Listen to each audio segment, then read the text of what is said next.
Welcome friends, আমি সৌরভ। তো আমি এখন কথা বলবো শিবা কার্তিকেয়ানের আপকামিং মুভি আমারান, যে মুভিটা ডিরেক্ট করছেন রাজকুমার পেরিয়াসমি এবং এই মুভিটা প্রডিউস করছে কামাল হাসান। তো আমরা কিন্তু টিজারের শুরুর দিকেই কামাল হাসানের নামটা, টাইটেলটা দেখতে পাই এবং এরপরেই কিন্তু মানে হিরোর নামটা আসে। তো এইরকম আসলে কখনো দেখতে পাই নাই। তো আজকে দেখলাম, আর টিজারটা বেশ বড় ছিল। টিজারটা আমার কাছে দুর্দান্ত লাগছে। টিজারে যে সিনগুলো দেখানো হয়েছে অসাধারণ ছিল। তো আমারন এই মুভিতে কিন্তু আমরা শিবা কার্তিকেয়ানের পাশাপাশি সাই পল্লবীকে দেখতে পাবো এবং এটা একটা মানে সত্য ঘটনার ওপরে আহ, এই মুভিটা করা হচ্ছে। অর্থাৎ এই মুভিটার গল্প এটি কিন্তু মানে সত্য ঘটনার উপরে নির্মাণ করা হচ্ছে, যেটা সত্যি মানে আমাদের প্রত্যেকের কাছে এটা একটা ইমোশনাল। এবং এখানে আহ, এই মুভিটার মধ্যে স্ট্রং ইমোশন থাকবে, এটাও কিন্তু আমরা অলরেডি বুঝতে পারছি। তো এই মুভিটার গল্প হবে মুকুন্দ ভারতরাজন, যিনি একজন মেজর ছিলেন। তো তার বীরত্বের গল্পই কিন্তু এই মুভিটাতে দেখানো হবে। তো আমরা কিন্তু মুকুন্দের চরিত্রই শিবা কার্তিকেয়ানকে প্লে করতে দেখতে পাবো।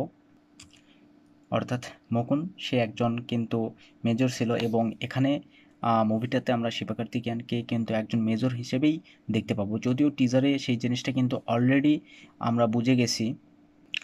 তো মুকুন্দ 2014 সালে জম্মু কাশ্মীর সোফিয়ান নামের একটা জায়গাতে টেররিস্টদের সাথে কিন্তু মানে গোলাগুলি করতে গিয়ে সে মারা যায়, অর্থাৎ শহীদ হয়ে যায়।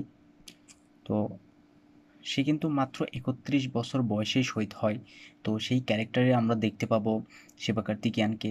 তো এই মুভিটাতেও কিন্তু মেবি আমরা যদি সেই ঘটনার উপর বেস করে মুভিটা হয় এবং পুরোপুরি সেইভাবে এই মুভিটাকে দেখানো হয়, তাহলে এখানে আমরা শিবা কার্তিকেয়ানকে মুভিটার শেষের দিকে তাকে মারা যেতে দেখতে পাবো এবং স্ট্রং ইমোশন থাকবে, বোঝাই যাচ্ছে ভরপুর অ্যাকশন থাকবে।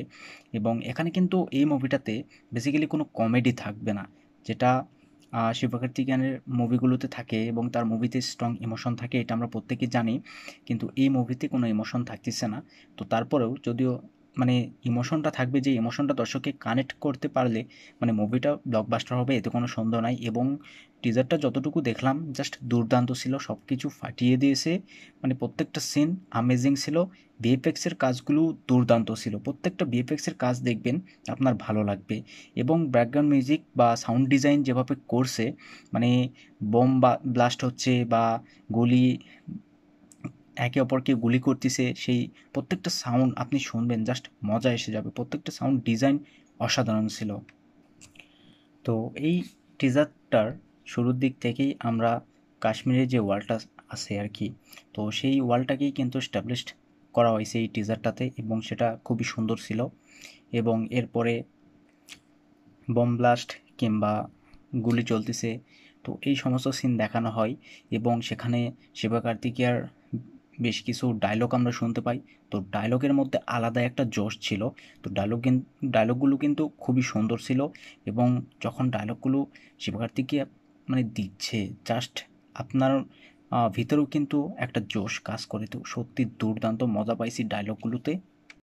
তো বেসিক্যালি তাদের একটা অপারেশন কিন্তু মুভিটার মধ্যে দেখানো হবে এবং যে অপারেশনে কেউ আসলে মাস্ক পরবে না এবং শিবা কার্তিকেয়া সেই জিনিসটা প্রত্যেককে বলে যে এই অপারেশনে কেউ মাস্ক পরবে না।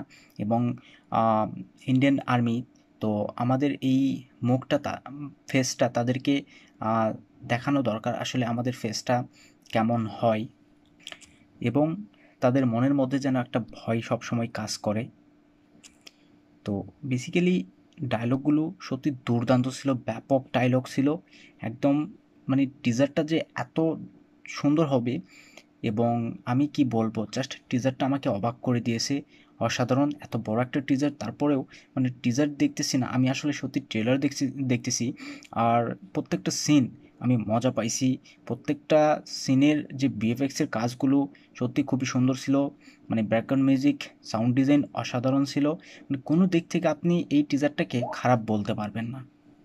তো শিবা কার্তিকেয়া তার প্রেজেন্স বলুন, তার মানে লুক বলুন, সব কিছু কিন্তু খুবই সুন্দর লাগতেছে। যেভাবে তার মানে ক্যারেক্টার প্লে করছে, তার প্রত্যেকটা কাজ, সে যেভাবে ডায়লগগুলো ডেলিভারি করতেছে, সত্যি দুর্দান্ত।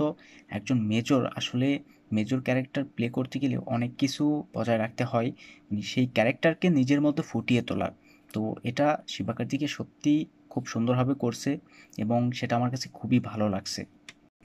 তো ওভারঅল সব কিছু মিলে এই টিজারটা আমার কাছে ব্যাপক লাগছে। আপনাদের কাছে কেমন লাগছে সেটা অবশ্যই কমেন্টে জানাবেন। আর আমি আশা করব যে আম, এত সুন্দর গল্পের একটা মুভি আসতে যাচ্ছে এবং এই মুভিটা অবশ্যই প্যান ইন্ডিয়ানভাবে আসা উচিত। যদিও আজকাল অনেক ছোটোখাটো প্যান ইন্ডিয়ান মুভি আসতেছে, তো সেখান থেকে এরকম এত সুন্দর একটা গল্পের মুভি যেটা প্রত্যেকের কাছে ভালো লাগবে। আমরা দেখছি ফাইটার দেখছি বা পাঠান কিংবা টাইগার 3, তো প্রত্যেকটা মুভিতে পাকিস্তানকে টানা হইছে এবং যার কারণে মানে ইন্ডিয়ার প্রত্যেকটা নাগরিকের মধ্যে যে একটা দেশের প্রতি ভালোবাসা, তো কোথাও গেলে মানে কোথাও বলতে গেলে সেটা থেকে আসলে মানে আপনি যখন এরকম কোনো মুভি দেখেন তো আপনার মধ্যে একটা ভালো লাগা ভালোবাসা কাজ করে। তো সত্যি বলতেছি এই মুভিটা অন্ততপক্ষে প্যান ইন্ডিয়া আসা উচিত ছিল। তো টিজারটা সত্যি খুবই ভালো হইছে। আপনাদের কাছে কেমন লাগছে সেটা অবশ্যই আমাকে কমেন্টে জানাবেন। আর ভিডিও ভালো লাগলে অবশ্যই একটা লাইক করবেন, শেয়ার করবেন। তার সঙ্গে সঙ্গে এই চ্যানেলটা সাবস্ক্রাইব করবেন। ধন্যবাদ।